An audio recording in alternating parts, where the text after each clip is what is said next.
سے کیا چاہتا ہے۔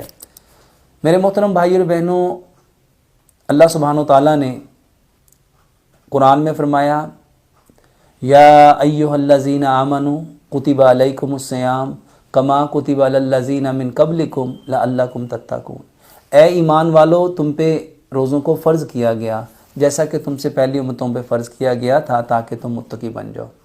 رمضان المبارک کا جو مقصد ہے وہ میرے محترم بھائی اور بہنوں ہمیں اللہ سبحانہ و تعالیٰ کے قریب کرنا ہے۔ رمضان المبارک کا جو مقصد ہے ہمیں پاکیزہ کرنا ہے۔ رمضان المبارک کا جو مقصد ہے وہ ہمارے گناہوں کو معاف کرنا ہے۔ رمضان المبارک کا جو مقصد ہے وہ ہماری زندگی کے اندر ہونے والے جتنے ایسے عوامل، جتنے ایسے افعال، جتنے ایسے اعمال، جتنے ایسے کام ہیں جو میرے محترم بھائی اور بہنوں وہی کے اکارڈنگ نہیں تھے، اللہ سبحانہ و تعالیٰ نے رمضان اس لیے ہم پہ نازل کیا، یہ رمضان کا مہینہ ہماری زندگیوں میں اس لیے آیا کہ ہم ان سارے کاموں کی توبہ کر کے اپنے آپ کو جنت میں لے جا سکیں۔ تو رمضان ہم سے کیا تقاضا کرتا ہے؟ رمضان چاہتا ہے کہ ہم اپنے اوپر جو گناہ کر کے جہنم کو واجب کر چکے ہیں ہم اپنے آپ کو اس سے چھڑا لیں۔ اسی لیے پیارے پیغمبر جناب محمد صلی اللہ علیہ وآلہ وسلم نے وہ جب ممبر پہ پہلی سیڑھی پہ قدم رکھا آپ نے فرمایا آمین، دوسری سیڑھی پہ قدم رکھا آپ نے فرمایا آمین، تیسری سیڑھی پہ قدم رکھا آپ صلی اللہ علیہ وسلم نے فرمایا آمین۔ تو صحابہ نے پوچھا اللہ کے نبی صلی اللہ علیہ وسلم آج ہم نے آپ کو ایک ایسا عمل کرتے ہوئے دیکھا جو اس سے پہلے ہم نے نہیں دیکھا تھا۔ تو نبی صلی اللہ علیہ وسلم نے فرمایا جب میں نے پہلی سیڑھی پہ قدم رکھا تو جبریل امین جو سید الملائکہ ہیں وہ آئے اور دعا کی اے اللہ وہ شخص ہلاک ہو جائے، برباد ہو جائے، تباہ ہو جائے جس کے سامنے آپ صلی اللہ علیہ وسلم کا نام لیا جائے لیکن وہاں پہ درود نہ پڑے۔ تو آپ صلی اللہ علیہ وسلم نے فرمایا آمین۔ جب دوسری سیڑھی پہ قدم رکھا تو جبریل امین نے دعا کی کہ وہ شخص ہلاک ہو جائے، تباہ ہو جائے، برباد ہو جائے جس کے ماں باپ بوڑھے ہوں اور وہ اپنے ماں باپ کو بڑھاپے میں پائے اور پھر ان کی خدمت کر کے اپنے آپ کو جنت کا وارث نہ بنا لے، جنت کا حقدار نہ بنا لے۔ تو نبی صلی اللہ علیہ وسلم نے فرمایا آمین۔ تیسری سیڑھی پہ جب نبی صلی اللہ علیہ وسلم نے قدم رکھا تو سید الملائکہ نے دعا کی کہ جس کی زندگی میں رمضان المبارک آئے اور وہ رمضان المبارک میں اپنے گناہوں کو بخشوا کے اپنے آپ کو جنت میں اگر نہ لے جائے تو وہ شخص ہلاک ہو جائے، برباد ہو جائے، تباہ ہو جائے۔ تو سید الانبیاء جناب محمد صلی اللہ علیہ وآلہ وسلم نے آمین فرمائی۔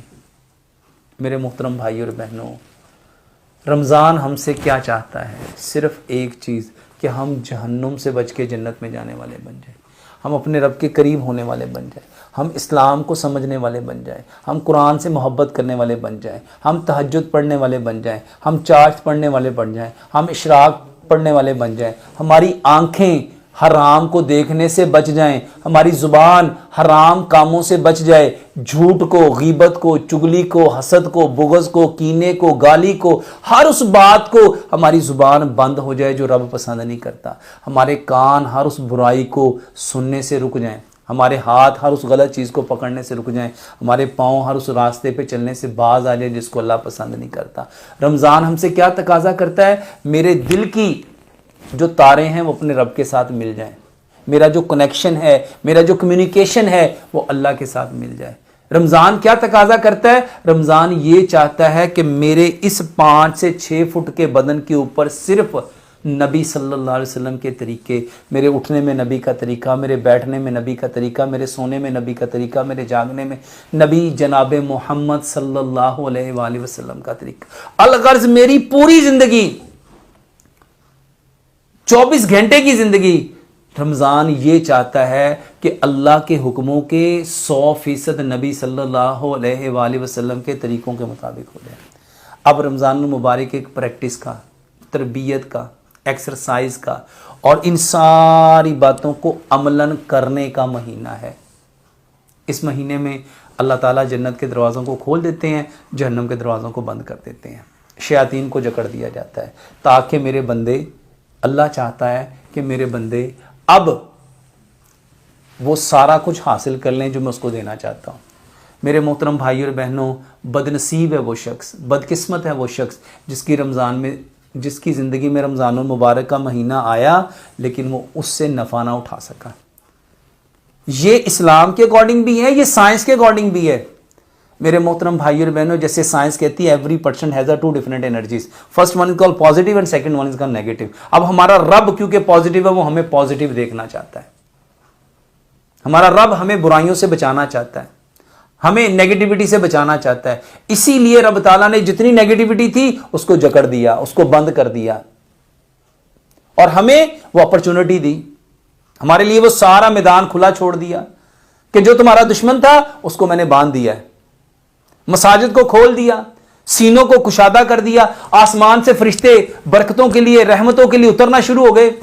ہر چیز میں برکت, نمازوں میں برکت, کھانے میں برکت, سحری میں برکت, افطاری میں برکت, رزق میں برکت, صحت میں برکت, طاقت میں برکت. جو یہ کہتا تھا میرا یہ مسئلہ, صبح سے لے کے شام تک وہ روزہ رکھ رہا ہے, اس کو کوئی مسئلہ نہیں. رمضان کیا چاہتا ہے؟ صرف میرے محترم بھائیوں یہ چاہتا ہے ہم اپنے رب کے قریب ہو جائیں, ہم اپنے اللہ کو پالیں. ہم اپنے اللہ کے جتنا قریب ہوتے جائیں گے میرے محترم بھائی اور بہنوں, رمضان کا اتنا فائدہ ہوتا جائے گا. اسی لیے رمضان المبارک میں اللہ تعالیٰ نے نوافل کو اٹھا کے 70 فرائض کے برابر کر دیا. نوافل کو اٹھا کے فرضوں کے برابر کر دیا اور فرائض کو 70 گنا بڑھا دیا. میرے محترم بھائی اور بہنوں, اللہ سبحانہ و تعالیٰ ہم سے کیا چاہتے ہیں؟ پاکیزہ ہو جاؤ, طیب ہو جاؤ, طاہر ہو جاؤ, مطہر ہو جاؤ. اپنی زندگی میں جو داغ لگائے ہیں گناہ کر کر کے ان سارے داغوں کو دھو دو. جنت کے وارث بن جاؤ, جنت کے حقدار بن جاؤ. جہنم کو اپنے آپ سے دور کر لو, اپنے آپ کو جہنم سے بچا لو.